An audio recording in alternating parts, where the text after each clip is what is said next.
पुराने समय की बात है। एक राजा के 7 बेटे और एक बेटी थी। राजा साहब खुशी खुशी अपना जीवन बिता रहे थे। 7 भाइयों के बीच में एक एकलौती छोटी बहन, बहुत ही शांत स्वभाव की थी, आज्ञाकारी एवं संस्कारी बहन थी। उनमें सबसे बड़े भाई का विवाह हो चुका था।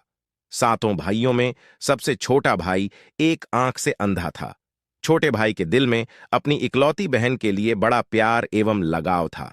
एक दिन बड़े राजकुमार अपनी पत्नी और अपने छोटे भाइयों को साथ लेकर अपने खेतों में काम करने चले गए। पुराने समय में खेतीबाड़ी को सभी भाई आपस में मिलजुल कर करते थे। सभी लोग खेतों में काम करने जाने से पहले अपनी छोटी बहन को खाना बनाने को कहकर घर से निकलते जाते थे।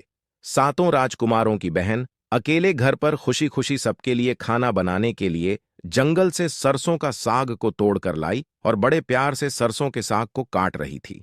इसी दौरान उसकी उंगली कट गई और रक्त की एक तेज धार निकलने लगती है, जिससे उसका पूरा हाथ खून में हो गया।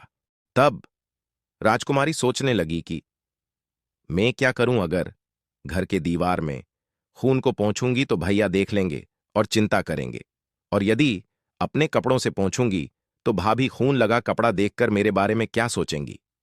राजकुमारी इस डर से सब्जी पकाने वाले साग में सारा खून को पोंछकर खून को बहने से रोक लिया। फिर इसी खून लगे सरसों के साग की सब्जी बना ली।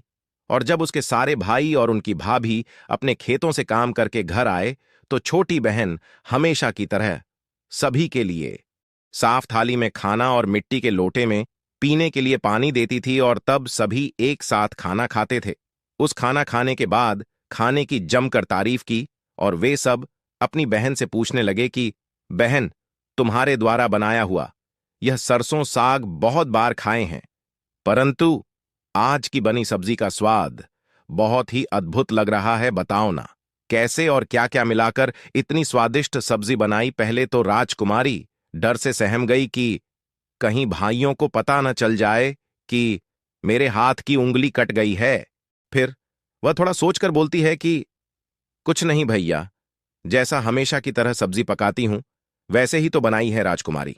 अगले दिन 7 भाइयों के अनुरोध पर फिर से एक बार वही सरसों की साग की सब्जी बनाई, परंतु भाइयों को पिछले दिन के जैसा स्वाद नहीं आया।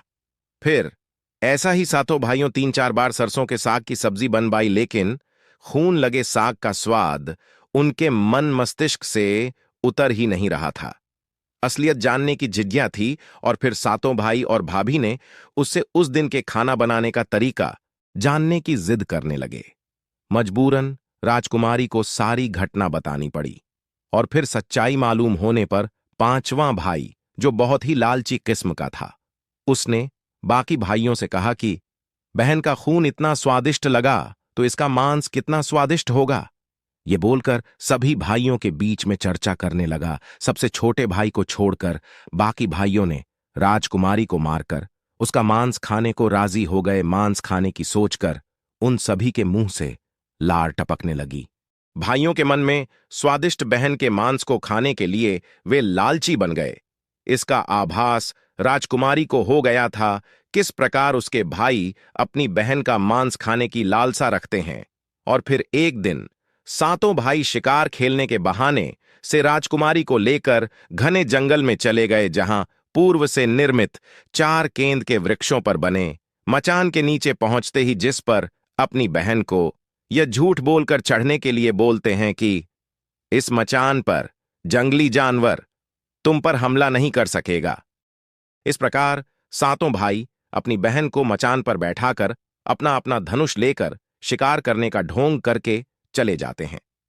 तब राजकुमारी को पूरा आभास हो चुका था कि आज उसका आखिरी दिन है, लेकिन वह चाहती थी कि उनके भाइयों की इच्छा पूर्ण हो, इसलिए वह मचान में जाकर बैठ गई। फिर सभी भाई केंद के वृक्ष पर बने मचान से कुछ दूरी पर स्थित छोटे पहाड़ पर अपने अपने धनुष बाण के साथ पहुंचे और एक चट्टान पर बारी बारी से अपने बाणों की धार को तेज करने लगे। छोटे पहाड़ के ऊपर सबसे पहले बड़ा भाई अपने तीर को चट्टान से घिसकर धार को तेज कर रहा था और अपनी बहन पर धनुष से निशाना लगाकर तीर छोड़ता है।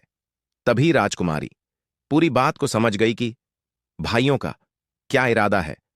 और फिर अपने भगवान को याद करने लगी। फिर सभी भाई बारी बारी से अपने तीर के धार को तेज करने लगे और राजकुमारी पर निशाना लगाकर तीरों को छोड़ने छहों भाइयों का निशाना खाली गया। और सातवां भाई, जो सबसे छोटा था, वह तीर चलाने से इनकार कर दिया, क्योंकि उसे अपनी छोटी बहन से बहुत लगाव था और धनुष बाण चलाने में सातों राजकुमार में सबसे निपुण था।